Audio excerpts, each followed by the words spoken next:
तामुलपुर जिल्ला दुलाराय बाथौ गौथुमनि गाहाय मावखुलिखौ लुफुंनो थाखाय दिनै मोनसे हाबाफारिनि गेजेरजों गायखुन्थियालाय गायसननाय जाबाय।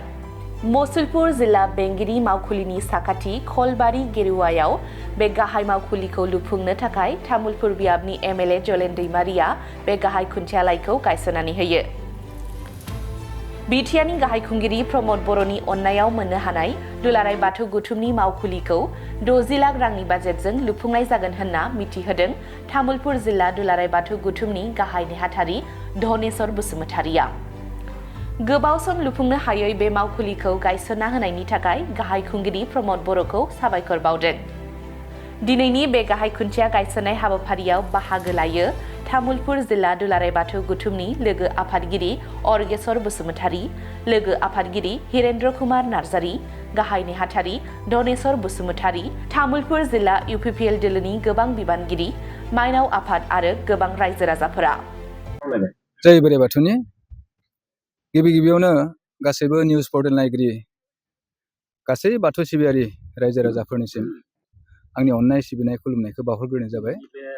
दिनै तामुलपुर जिल्ला दुलाराय बाथौ गौथुमनि मुङै गाहाय थानसालि लुफुंनायनि जि गोथार हाबाफारि गिबि खुन्थिया गायसननाय हाबाफारि बेखौ मावफुंनाय जाबाय।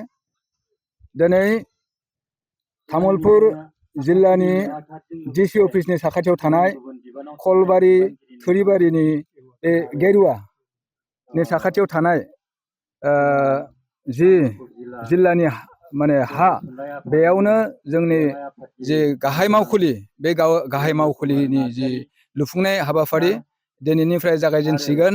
दा बे गोथार हाबाफारिखौ जोंनि मानिजाथाव गेदेमा एमएलए तामुलपुर समस्तिनि मुस्रि गेवलां जलेन दैमारि बिथाङा गिबि खुन्थियाखौ गायसननानै होफैबाय।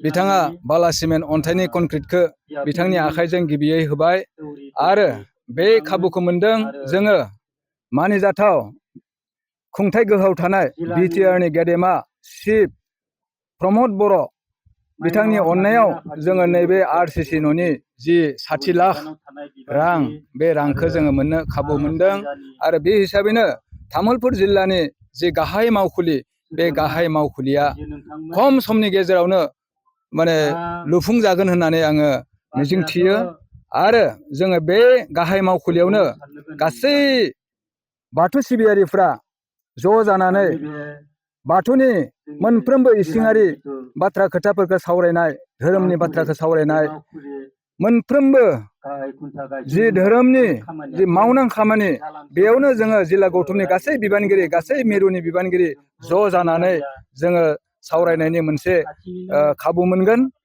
आरो आंनि मोनसे मिजिंथिनाय बे मावखुलिया जोंनि तामुलपुर जिल्ला गौथुमनि थाखाय जोबोद मोनसे धोरोमनि बिथिङाव मोनसे टार्निं पइन्ट जागोन आरो धोरोमनि बिथिङाव जौगालांनायाव नैबे गाहाय मावखुलिया जोंखौ मदद हेफाजाब थुलुंगा होगोन होननानै आङो सानो।